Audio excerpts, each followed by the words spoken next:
Chapter 4 biology, ठीक ना। क्या चैप्टर का नाम है? उत्सर्जन। उत्सर्जन, ध्यान समझिएगा। देखिए, कहने का सेंस है उत्सर्जन। उत्सर्जन मतलब शरीर में उपस्थित गंदे पदार्थ को शरीर से बाहर निकालने की प्रक्रिया को क्या कहते हैं? अब गंदे पदार्थ को देखिए, लिखे हैं इसका डिफिनेशन की अपशिष्ट यानी कि खराब शरीर से बाहर निकालने की प्रक्रिया को हम क्या कहते हैं? उत्सर्जन। और शरीर से बाहर गंदा पदार्थ का है तो बहुत सारा गंदा पदार्थ है, ठीक ना। जैसे में इसका लिखा है, देखिए, जैसे में त्वचा से क्या क्या निकलता है? पसीना, सीबम और नमक। ये इसके बारे में समझिए। शरीर से तो पसीना निकलता है, शरीर से त्वचा से क्या होता है? पसीना निकलता है। और पसीना के साथ साथ त्वचा से क्या निकलता है? पसीना, ठीक। और सीबम जो नाक पर चिपचिपा होता है ना, और तेलीय पदार्थ जैसे मुंह पर तेलीय होता है ना, तेलीय पदार्थ नहीं होता है, यहाँ पर चिपचिपा पदार्थ होता है, देखिएगा तो निकल जाएगा। ये होता है क्या? सीबम। नमक, कपड़ा पहने हैं ब्लैक और व्हाइट हो गया तो शरीर के जो पसीना है निकलता है ना, यहाँ से पसीना निकलता है, यहाँ से पसीना निकलता है। शरीर से मेहनत पैदल जाएंगे तो करिए कपड़ा पहनना पूरा व्हाइट हो जाएगा, होता है ना। तो वो व्हाइट क्या है? वो नमक है। शरीर क्या है? शरीर के पसीना नमकीन होता है, इसीलिए वह क्या होता है? व्हाइट हो जाता है, ब्लैक कपड़ा पहन के, यानी कि नमक। समझ में आ गया ये बात? भाई त्वचा से क्या क्या निकलता है? सीबम क्या है? समझ में आ गया? पसीना तो समझ में आ रहा है। और देखिए दूसरा, फेफड़ा से क्या क्या निकलते हैं? Carbon dioxide. ऑक्सीजन लिए, कार्बन डाइऑक्साइड को क्या किए? छोड़े। तब कार्बन डाइऑक्साइड क्या है? खराब पदार्थ है। क्या है? अपशिष्ट पदार्थ। ये कहाँ से निकलते हैं? फेफड़ा से। पसीना कहाँ से निकलते हैं? त्वचा से। सीबम कहाँ से निकलता है? नमक कहाँ से निकलता है? ये क्या है? तीनों खराब पदार्थ, शरीर के खराब पदार्थ है। बात समझ में आया? फेफड़ा से क्या क्या निकलते हैं? मतलब कार्बन डाइऑक्साइड और वाष्प। जाड़े के दिनों में तो आता है ना वाष्प।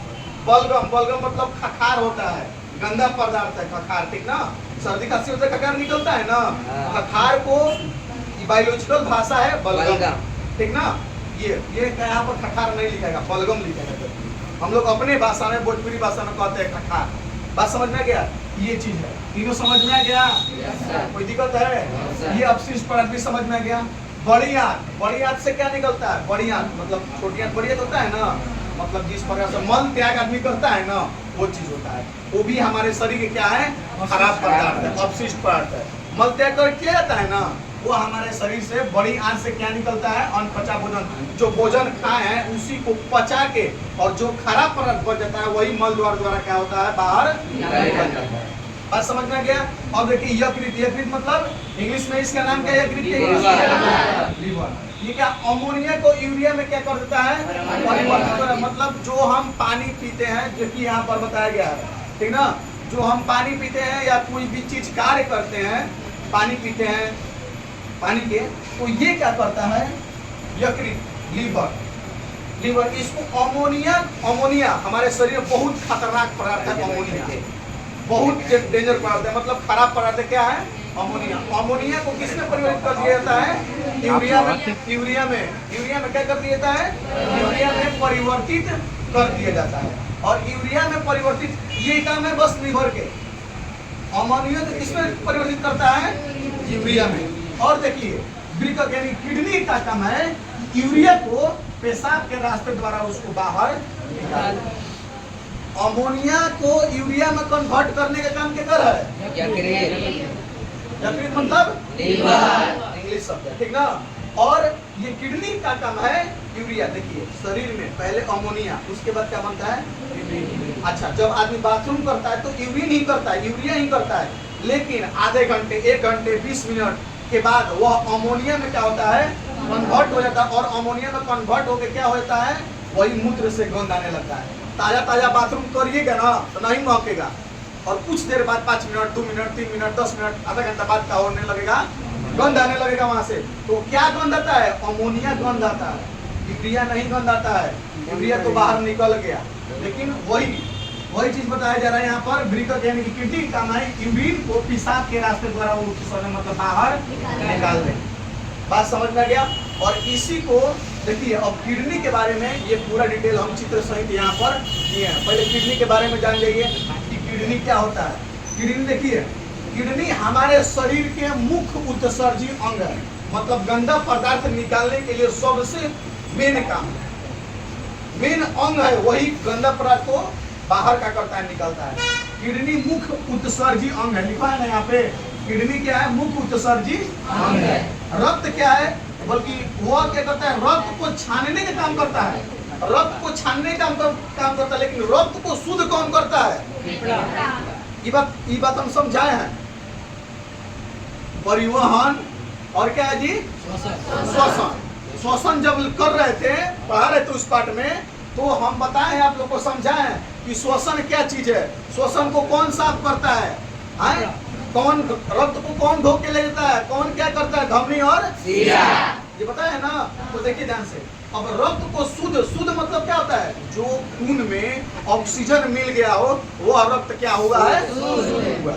बात समझ में आया। लेकिन रक्त को छानने का काम कौन करता है? तो किडनी। रक्त को छानने, लिखा है ना, रक्त को छानने का काम करता है। लेकिन रक्त को शुद्ध कौन करता है? इसमें कंफ्यूजन मत कीजिएगा। इसमें एक नंबर ये में पूछ सकता है कि रक्त को शुद्ध कौन करता है, तो क्या जवाब दीजिएगा? और रक्त को छानता कौन है? बात समझ में आया। ये दोनों में बहुत अंतर है, याद रखिएगा, ठीक ना। अच्छा, ये पेशाब के निर्माण करता है, मतलब ये जो है, ये जो समझा है ना, देखिए किडनी यही है ना। यकृत, लीवर के क्या काम है कि अमोनिया को यूरिया में क्या कर देना, अपघटित कर देना, और यूरिन को क्या कर देना, यह बाहर निकाल देना।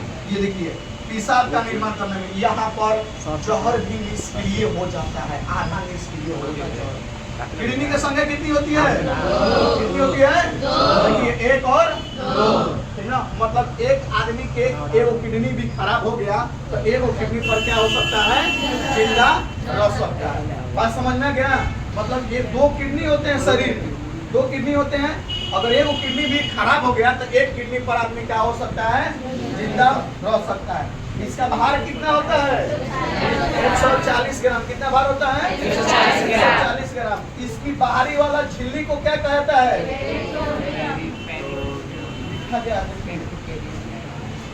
देखिए, बाहरी वाले झिल्ली अधिक, इसको ऊपर वाले को अधिक कहते हैं, अंदर वाले को किडनी कहा जाता है, इसको कहा जाता है रिटोनियम कहा जाता है, बताओ, ठीक ना।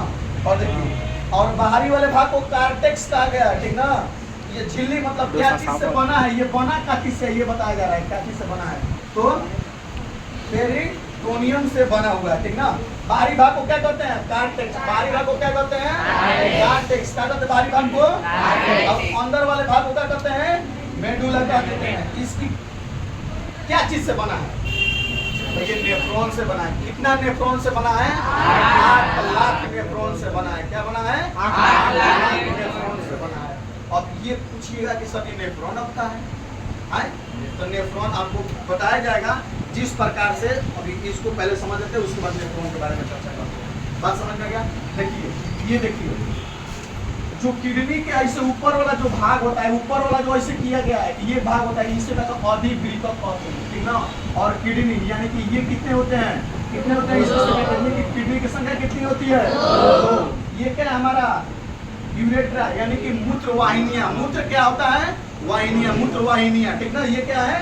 मूत्र वाहिनियां, ठीक ना। और ये यहीं पर आके मूत्र क्या होता है? जमा होता है।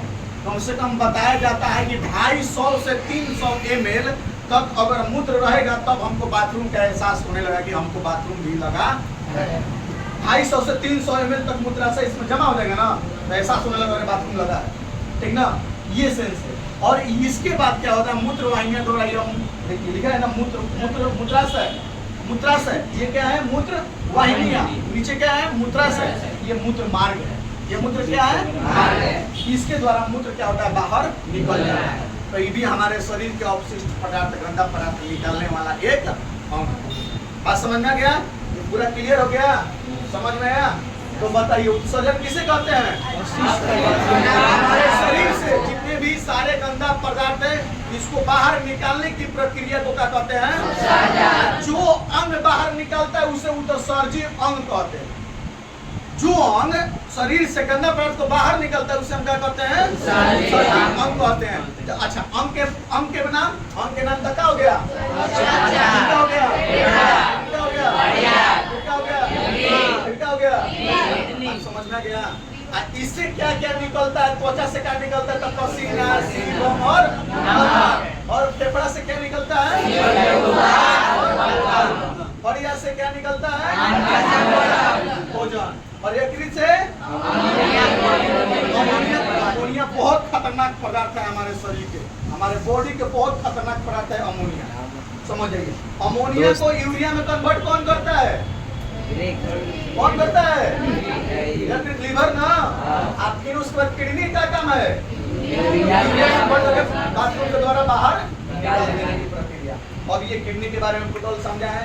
किडनी मुख्य उत्सर्जी अंग है जो हमारे शरीर पे रक्त को क्या करता है? छानने का काम करता है। 1 नंबर या क्वेश्चन पूछेगा तो बता दीजिएगा, ठीक ना, कि हमारे शरीर में रक्त को छानने का काम कौन सा अंग करता है?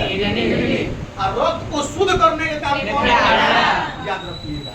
बात समझ में आ गया? ये कंडीशन है। और पसीना का निर्माण करता है। किडनी की संख्या कितनी होती है? क्या 2 में से 1 किडनी खराब हो जाने के बाद एक आदमी जिंदा रह सकता है? रह सकता है, ठीक ना। किडनी का भार कितना होता है? इसका झिल्ली किससे बना होता है? और बाहरी भाग को क्या कहते हैं? आंतरिक भाग को क्या कहते हैं? ये क्या चीज से बना है? पेशाब के बारे में समझिए। देखिए, ये लिखा गया है पेशाब। पेशाब में कितना % जल होता है? तो 95% क्या होता है जी? जो बाथरूम आदमी करता है उसमें 95% क्या होता है? यूरिया कितने % होते हैं? 2%। यूरिया कितने % होते हैं? 2%, ठीक ना। और देखिए यूरिन, ठीक ना। यूरिन कितने %? 2%। अच्छा, पेशाब के पीएच मान क्या होता है?